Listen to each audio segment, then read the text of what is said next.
Ciao a tutti ragazzi, oggi puntata del caffè letterario dedicata a Boccaccio. Come potete vedere dal titolo parliamo della prima novella del Boccaccio, che è la novella di Ser Cepparello da Prato, vissuto Ser Cepparello come Ser Cepparello e morto come San Ciappelletto. Prima di addentrarci nella storia, ovviamente io non ve la racconterò tutta, ma andremo sempre per temi perché bisogna ragionare sulla letteratura e non certo impararla a memoria. Prima dicevo di iniziare, vorrei partire con voi, ecco, sia dall'incipit che dall'explicit di questa novella. Perché? Perché sia all'inizio sia alla fine, questa è una novella che è raccontata da Panfilo, naturalmente, quindi il primo, no, colui che apre la prima delle 10 giornate del Decameron, ed è interessante perché in questa giornata si racconta ciò che si vuole, quindi l'argomento è libero. Ecco, Panfilo, dicevo, sceglie di raccontare di Ser Cepparello da Prato. È interessante perché? Perché lui inizia la novella con una preghiera, con la preghiera a Dio e chiede quindi a tutti di ricordare quanto sia ammirabile e santo il nome di colui il quale dice fu facitore di tutte le cose. Quindi ecco, è una lode a Dio. Difatti qui si chiede di lodare il nome santo di Dio. Quindi molto interessante perché? Perché vedete, la prima novella si apre con una preghiera, il ricordo della santità del nome di Dio. E non è forse una contraddizione, visto che il Boccaccio è un mercante, un autore laico e che descrive un mondo essenzialmente laico, un mondo nuovo proiettato nella mentalità borghese. Non è quindi una contraddizione iniziare con una preghiera quando il Boccaccio, che è un mercante, racconta di tutto un mondo molto realistico legato più alla logica del profitto, anziché appunto alla devozione a Dio? Beh, assolutamente no, non è una contraddizione. In primo luogo perché? Perché la preghiera ci sta, la fede è una componente essenziale nella vita di un medievale, va bene? Quindi qui siamo nel basso medioevo, però effettivamente la fede è ancora un perno portante della società. Gli uomini del medioevo credono fortemente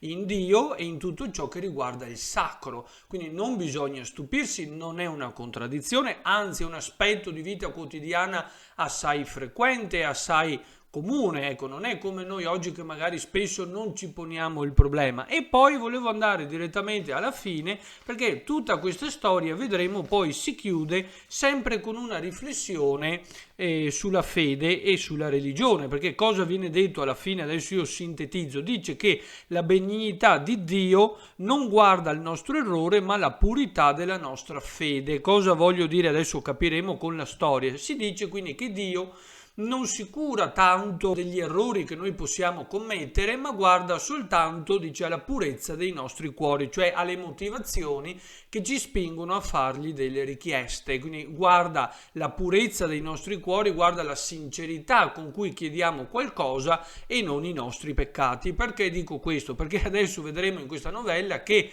l'intermediario che viene scelto dal volgo, dal popolo, non è assolutamente un intermediario degno di lode, non è certo un santo, anzi è l'eroe nero per eccellenza, è uno dei più incalliti peccatori che siano mai esistiti sulla faccia della terra. Però dice appunto Panfilo, ovviamente Boccaccio attraverso quindi le parole di Panfilo, attraverso questo personaggio, che Dio non guarda all'intermediario che noi ci scegliamo, cioè spesso, no, soprattutto i cattolici utilizzano la Madonna come intermediario, oppure i santi per rivolgersi a Dio anziché rivolgersi direttamente a Dio. Ecco, in questo caso vedremo che il volgo si rivolge a questo Cepparello che verrà canonizzato, quindi diventerà santo, fatto santo dalla Chiesa, per rivolgere le proprie preghiere a Dio. Ecco, questo è interessante. Vedremo che l'intermediario non è degno di lode, non è assolutamente degno di nota, cioè non ci si dovrebbe rivolgere a lui per chiedere qualcosa a Dio, perché non ha assolutamente nulla di candido, di santo e né di cristiano. Quindi tutta la parte introduttiva e poi la parte finale in cui si fa questa riflessione sulla fede è molto interessante, perché questo ci fa capire che anche nel tardo medioevo c'era un profondo dibattito, quindi c'erano delle riflessioni sulla fede. Il laico nonostante quindi la logica adesso di profitto, nonostante una visione più antropocentrica della realtà, comunque si interroga su Dio, non ha mai smesso di interrogarsi su Dio. Anche noi oggi ci interroghiamo, anche un ateo, pur negando l'esistenza di Dio, almeno una volta nella vita si sarà posto il problema di Dio, visto che poi ha scelto di diventare ateo. Quindi molto interessante questa cosa. Ecco, quindi la preghiera iniziale, la lode al nome, al santissimo nome di Dio, quindi al sia santificato, no, il tuo nome, non è casuale e soprattutto non è un paradosso, non è fuori luogo in un'opera, quindi in una raccolta di novelle laica, quindi in un'opera essenzialmente laica e legata alla realtà quotidiana, proprio perché c'era questo grande dibattito sull'importanza della fede e soprattutto sul fatto che Dio possa ascoltare o meno determinate preghiere se fatte da uomini poco raccomandabili. Sembra proprio che la mentà laica, quindi del mercante, dell'uomo medio del Medioevo, pensasse proprio a questo, cioè che Dio non guarda tanto i nostri peccati e la quantità dei nostri errori, quanto piuttosto la sincerità dei nostri cuori, quindi la sincerità della nostra fede, se le nostre motivazioni sono valide oppure no. Quindi la filosofia scolastica, la fiducia cieca nella fede e nella ragione insieme, cioè nel fatto che fede e ragione possano viaggiare sullo stesso binario parallelo, dove non arriva la ragione, poi mi aiuta la fede ad arrivare a capire ciò che non posso capire con la sola ragione, sembra scricchiolare. Scolastica che è stata anche perno portante, no, della Summa Teologica di Tommaso d'Aquino, quindi sembra vacillare, non si è più così convinti che la fede possa spiegare tutte le cose. Infatti vedrete leggendo questa novella che la fede non basta più per capire determinate cose, cioè l'uomo medievale capisce a un certo punto che la ragione è incapace di comprendere la realtà divina, la metafisica, quindi la ragione non è in grado di sondare le infinite vie di Dio, non è in grado di comprendere la volontà divina. Questo lo diceva già Dante, ovviamente, no? Vi ricordate nel terzo canto del Purgatorio dice: matto è chi sperano di poter comprendere e penetrare la Trinità, quindi di comprendere le infinite vie di Dio e la volontà divina. Ecco, la stessa cosa traspare anche da questa novella. Quindi l'uomo medievale inizia ad avere forti dubbi sul fatto che la fede sia sufficiente, cioè la fede vacilla, ma soprattutto inizia ad avere dubbi sul fatto che l'uomo potrà mai capire Dio e soprattutto la sua volontà. Però sembra quindi darsi come risposta che a volte Dio possa anche scegliere gli uomini più turpi, no? Più incalliti, peccatori più incalliti, per poter poi raggiungere un fine molto più elevato. Cioè, detto in parole povere, Dio si può servire anche di uomini poco raccomandabili, di grandi peccatori, quindi di farabutti, per raggiungere un fine più alto, un fine più nobile, per fare cioè del bene. Ed è quello che succederà, perché Ser Cepparello da Prato, che è un peccatore e della peggior specie, e poi riuscirà ad attirare tantissime persone alla fede, perché tutte si rivolgeranno a lui per chiedere dei miracoli. Quindi verrà creata una vera e propria processione di pellegrini, quindi si creerà un vero e proprio pellegrinaggio nel convento dove verrà sepolto questo Cepparello, e quindi vedete si dà il via a tutta una serie di credenze e di devozioni popolari. Quello che è interessante notare è anche il fatto di quanto sia il confessore sia il volgo, quindi sia gli uomini di chiesa sia il popolo, fossero estremamente creduloni, quindi quanto fossero facilmente influenzabili, perché Cepparello ci metterà 2 secondi ad ingannare tutti, anche se non era previsto inizialmente di essere alla fine anche canonizzato. Di fatto poi otterrà qualcosa di più di quanto avesse precedentemente programmato, ma adesso entriamo nel merito e lo capiremo meglio. Naturalmente io vado, vedete, per argomenti chiave, non ho il tempo e soprattutto non è questo il luogo per raccontare tutta la storia, perché non è necessario tediare nessuno, ma ragioniamo per argomenti chiave. Allora, tutta la gran parte di questa novella si basa proprio sulla parola, sul potere della parola, perché di fatto in questa novella cosa viene messo in scena? Un grande inganno viene perpetrato attraverso l'uso della parola. In questa novella c'è una vera e propria celebrazione di questo potere umano, l'uso del linguaggio. La parola è ciò che ci contraddistingue e che ci distingue dagli animali, da tutti gli altri esseri viventi, ed è proprio la parola che ci permette quindi di ingannare, di frodare il nostro prossimo, che è quello che fa Cepparello da Prato, perché durante la sua confessione in punto di morte inganna il suo confessore, facendogli credere di essere il più nobile, il più umile e soprattutto il più santo di tutti i cristiani. Naturalmente lui è l'esatto contrario, lui è il più turpe, il più incallito peccatore, lui è assassino, è sodomita, è un falsario, un truffatore, è un lussurioso, ha peccato ovviamente con la gola, truffa il prossimo, giura il falso, quindi è esattamente l'opposto di quello che ci vuol far credere. Lui è l'eroe nero, praticamente è l'eroe che viene però ribaltato, quindi è l'antagonista per eccellenza, è proprio l'antieroe. Però da questo punto di vista assomiglia tantissimo sia ad Ulisse sia ai servi tipici della commedia di Plauto, della commedia plautina. Pensiamo al pseudolo, al pseudolus di Plauto, cioè il tessitore di inganni. Vi ricordate? Il servo è colui che deve risolvere un problema, che deve cioè perpetrare tutta una serie di inganni per raggirare qualcuno. Ecco, qui succede la stessa cosa. Ulisse stesso, no? Colui che inganna i troiani con il cavallo di legno. Ecco, qui Cepparello da Prato inganna il suo confessore e tutto il popolo poi, dopo la sua morte, quindi continua, vedete, la truffa,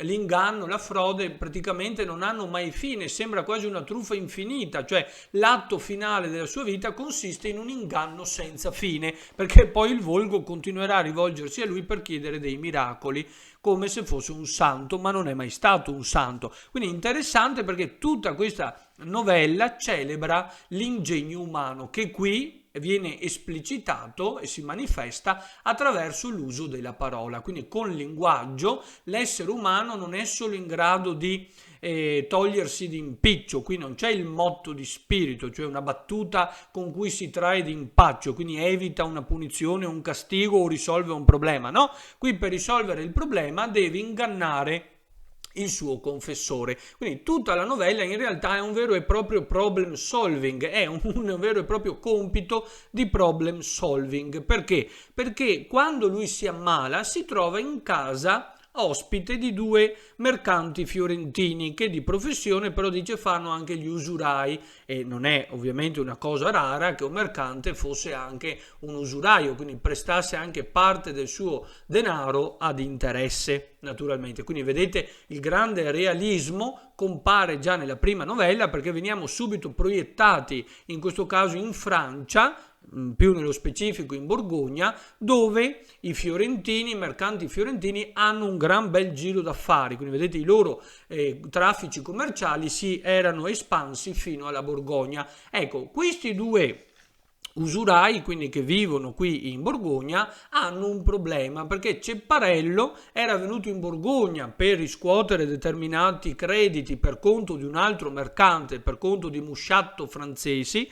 Ecco, però mentre ospite di questi due mercanti si ammala e si capisce subito che morirà, quindi non riuscirà più poi a rimettersi, i medici non possono fare niente, quindi è spacciato. Però c'è un problema: siccome quest'uomo è stato per tutta la vita il più incallito dei peccatori, quindi il più turpe, no? Il più spregevole dei cristiani, non è mai stato a messa, non si è mai confessato in vita sua, e il lettore lo sa fin da subito, quindi noi siamo consapevoli dell'inganno che poi lui metterà in atto, lo sappiamo già da prima. Però c'è un problema, perché si ammala in casa loro, e voi direte, beh, cosa c'è di strano? No, è molto importante. Ecco il realismo: da una pagina di letteratura possiamo comprendere anche la storia. Perché? Perché capiamo subito che i mercanti italiani, nello specifico i fiorentini, non erano ben visti in Borgogna, in generale in Francia, erano invisi agli abitanti francesi. Soprattutto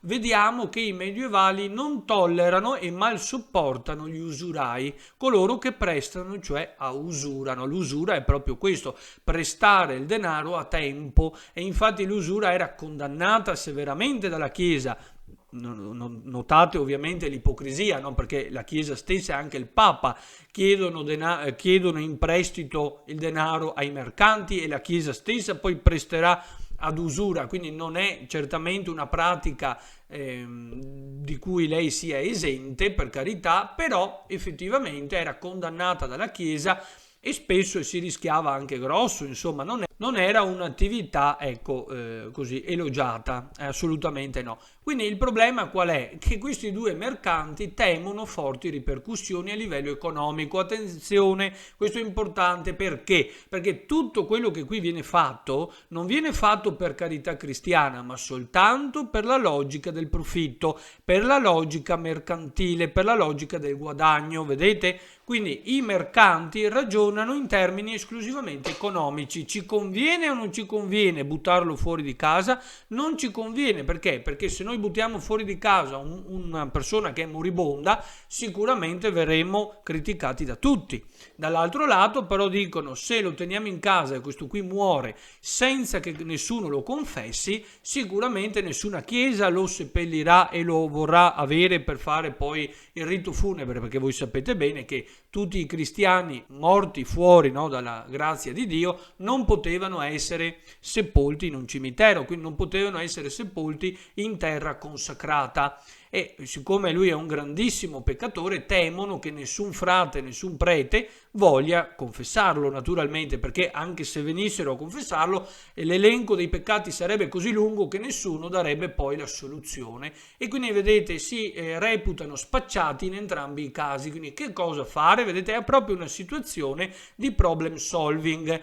Però appunto Cepparello da Prato riesce perfettamente nell'impresa, cioè la parte centrale, il nucleo portante di tutta questa novella poggia proprio sulla risoluzione di questo problema, vedete? Quindi lui ha delle competenze, in questo caso straordinarie direi, perché addirittura il risultato sarà superiore alle aspettative, cioè non ci si aspettava la sua canonizzazione, nemmeno lui se lo aspettava, però è quello che di fatto accade.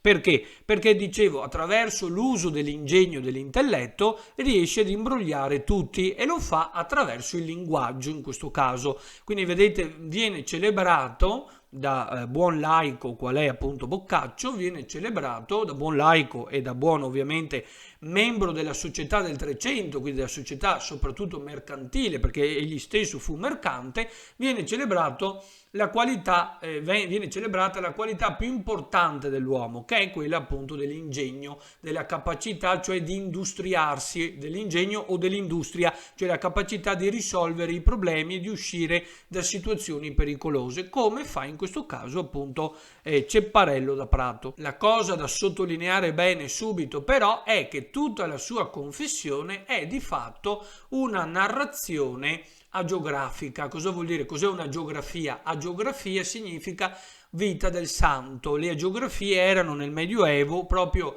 quei libri che parlavano delle vite dei santi. Ecco, lui si dipinge da solo un autoritratto agiografico, cioè descrive tutta la sua vita in confessione, ma la descrive in positivo, anzi si dipinge migliore di tutti gli altri uomini. Ma ho detto prima, perché possiamo paragonarlo ad Ulisse, tessitore di inganni, colui che imbrogliò i troiani con il cavallo di legno? Perché possiamo soprattutto accostarlo ai servi del teatro plautino? Perché lui di fatto è il più abile tessitore di inganni che esista, perché lui di fatto attraverso il linguaggio imbroglia tutti e si dipinge esattamente all'opposto di com'è in realtà. Questo è fondamentale. Però dicevo, di fatto quindi offre di se stesso una vera e propria geografia, cioè già si dipinge santo pur essendo ancora vivo, e il frate ci casca, questa è la cosa pazzesca. Quindi di fatto qui abbiamo anche una critica nei confronti dei prelati, quindi delle autorità ecclesiastiche,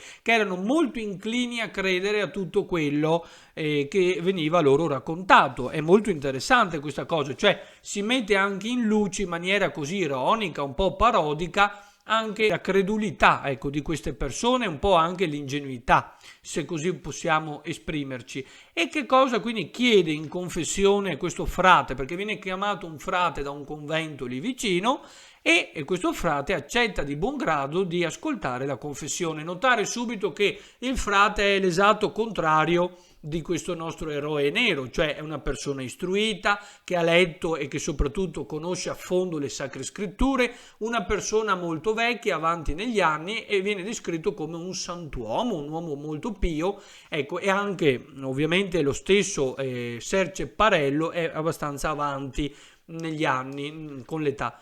Cosa gli viene chiesto? Beh, seguendo un po' la prassi medievale della confessione, viene fatto tutto l'elenco dei 7 peccati capitali, cioè uno alla volta il confessore chiede se si sia macchiato o meno di tutti i 7 peccati capitali.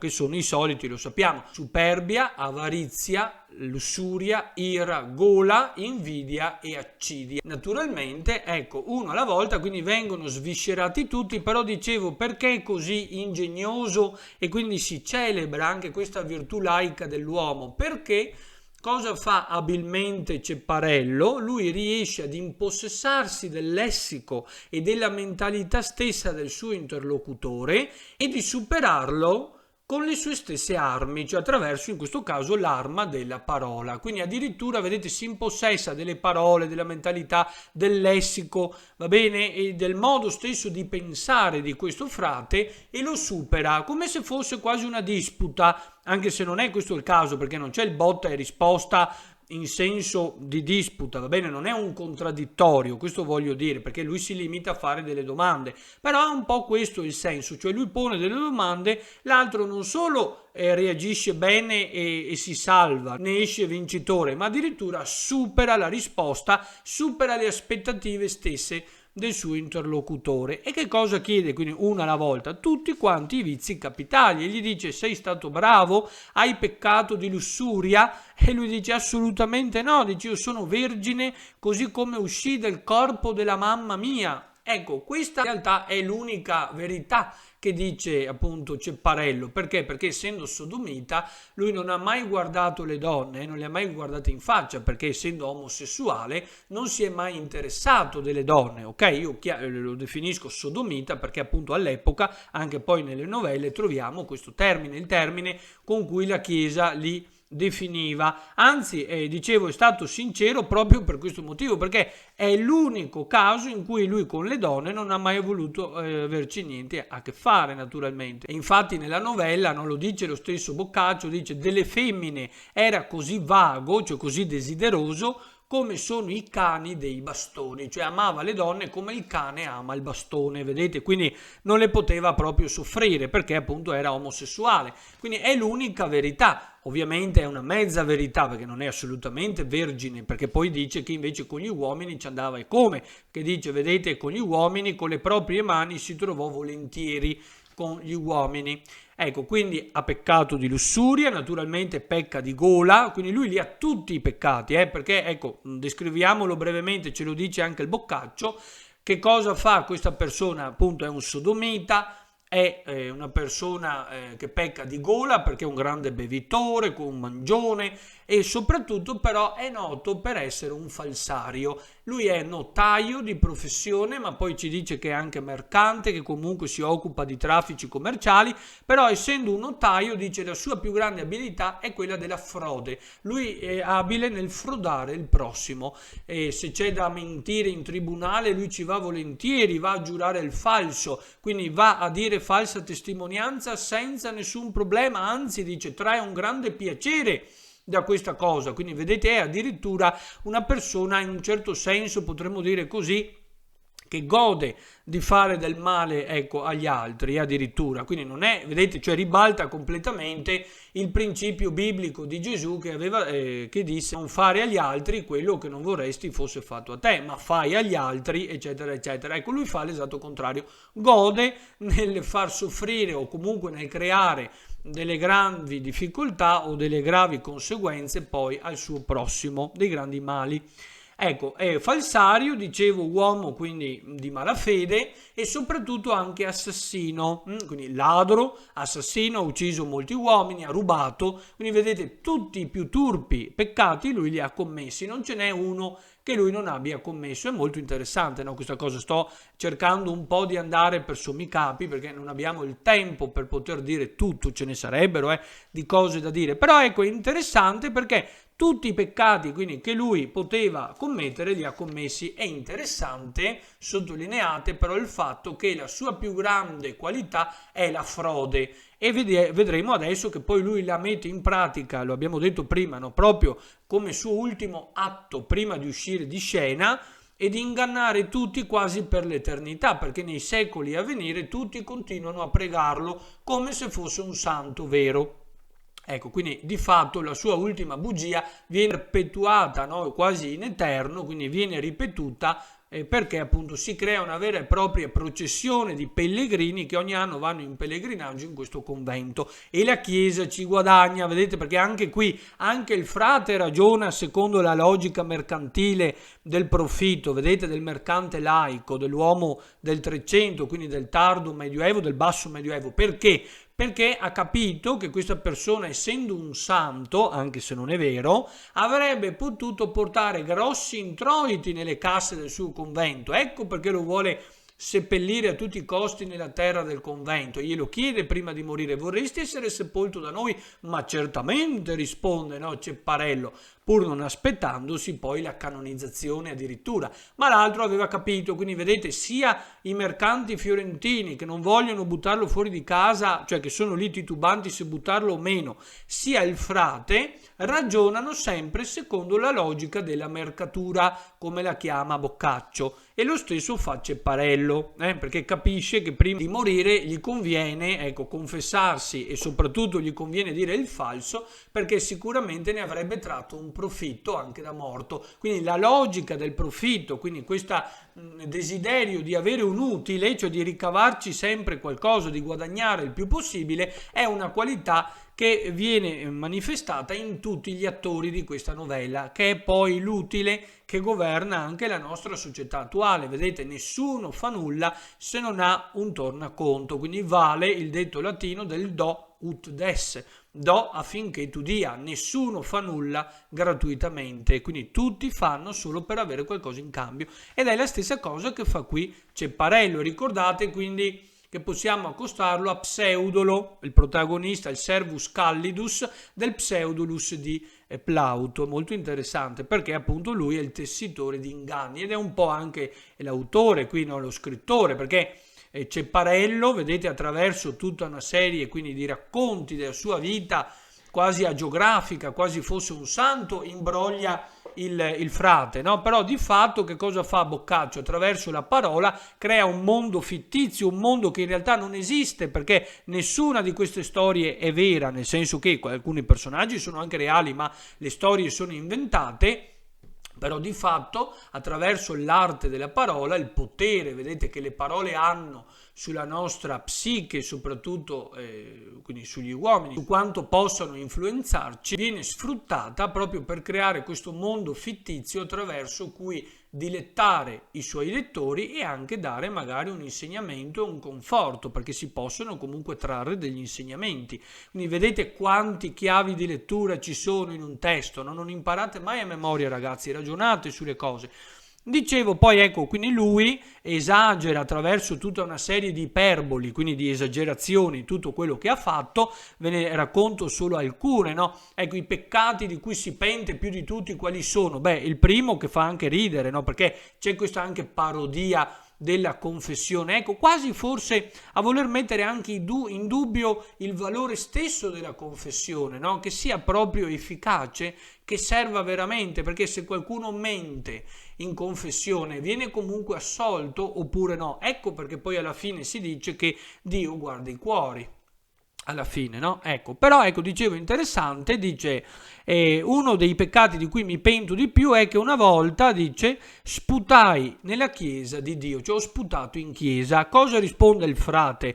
Figliuol mio, non è una cosa di cui curarsene, noi che siamo religiosi tutto il dì vi sputiamo. Ecco, vedete, quindi anche un po' una velata critica alla autorità ecclesiastica. Vedete, ci sono dei peccati anche molto gravi, li vedremo più avanti, imputabili alla Chiesa, vedete, quindi la Chiesa che non dà il buon esempio, no? Questo è un esempio molto banale, però fa sottintendere, vedete, una critica molto pesante. La Chiesa non dà il buon esempio, pretende che gli altri facciano, ma lei non fa, vedete, loro sputano addirittura tutto il giorno. Ecco, poi un'altra cosa, dice, mi dispiace perché una volta, dice, bestemmiai la mamma mia, cioè ho maledetto mia madre, no? L'ho insultata pesantemente, ma il frate dice non ti preoccupare perché le persone bestemmiano Dio, figurati se non ti perdonerà per aver bestemmiato tua madre che è una creatura e non è il creatore. Ecco, e va avanti, no? Tutto così. Quello che però è interessante è che alcune sono veramente, ecco, non solo divertenti, però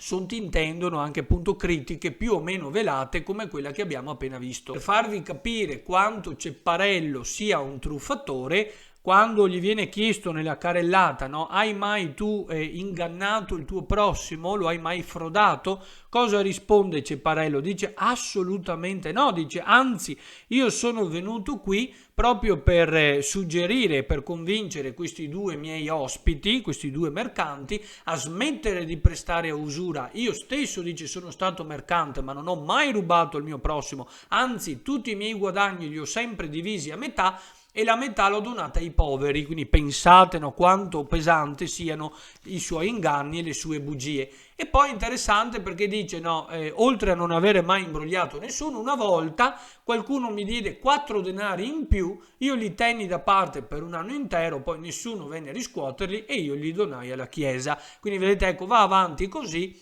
Quindi è un attore nato, cioè viene messa in scena una vera e propria rappresentazione teatrale. Per questo dicevo si può molto tranquillamente accostare facilmente, quindi paragonare a Pseudolo e a tutti gli altri servi del teatro plautino, del teatro latino, perché effettivamente lui è un grande tessitore di inganni e il più grosso lo spara proprio alla fine.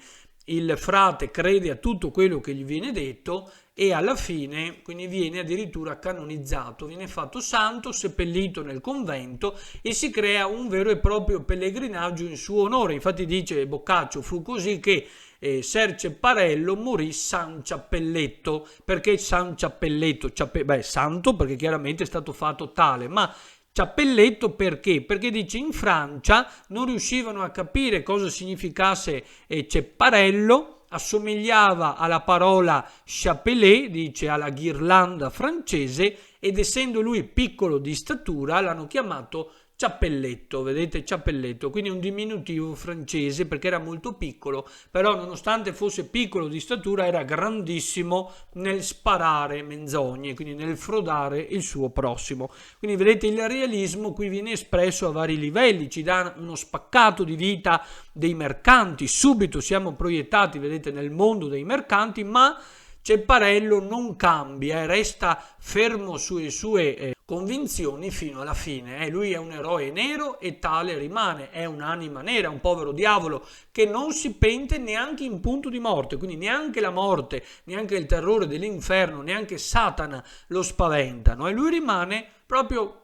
tranquillo fino alla fine e addirittura gode nel frodare l'ultima sua vittima, perché di fatto l'interlocutore è una vittima, il vero protagonista è lui, insomma, ecco, è colui che con l'arte della parola prevale su tutti gli altri ed ottiene un risultato insperato perché lui non lo saprà mai ma viene addirittura canonizzato, quindi è veramente interessante. Poi c'è anche un realismo linguistico perché c'è un'espressione idiomatica tipica dei fiorentini del 300 perché quando risponde affermativamente lui dice gnaffè, che significa appunto sì, certamente, no? Cioè è una risposta affermativa questo gnaffè. Quindi il realismo è anche linguistico, ci sono espressioni tipiche di quell'epoca, a un certo punto dice anche al da sezzo, Ecco, aldasezzo è un'espressione che troviamo anche nella Divina Commedia di Dante, che significa alla fine, in ultimo, cioè alla fine, dice Dante, arrivammo davanti a una torre, aldasezzo, cioè alla fine.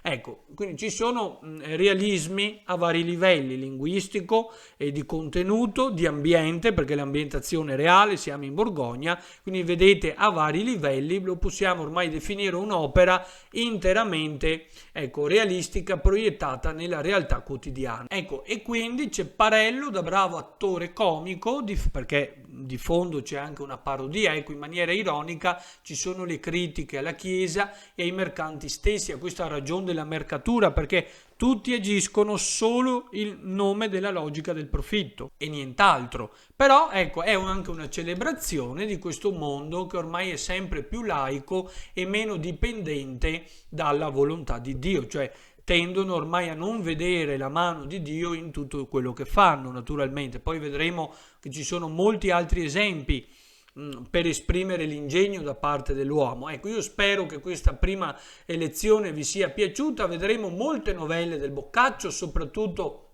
quelle che non si fanno mai a scuola, perché si parla molto anche di sesso all'interno del Decameron, che è un aspetto di vita quotidiana normalissimo, quindi vedremo che il Medioevo è pieno di pregiudizi, va bene? Non è quel periodo di secoli bui, di ignoranza, di disprezzo nei confronti del corpo e della natura, come ci hanno fatto credere finora gli illuministi del Settecento. Non è assolutamente così, anzi, nel Medioevo di sesso non solo si parla, ma anche viene praticato, e soprattutto viene praticato anche dagli uomini di chiesa.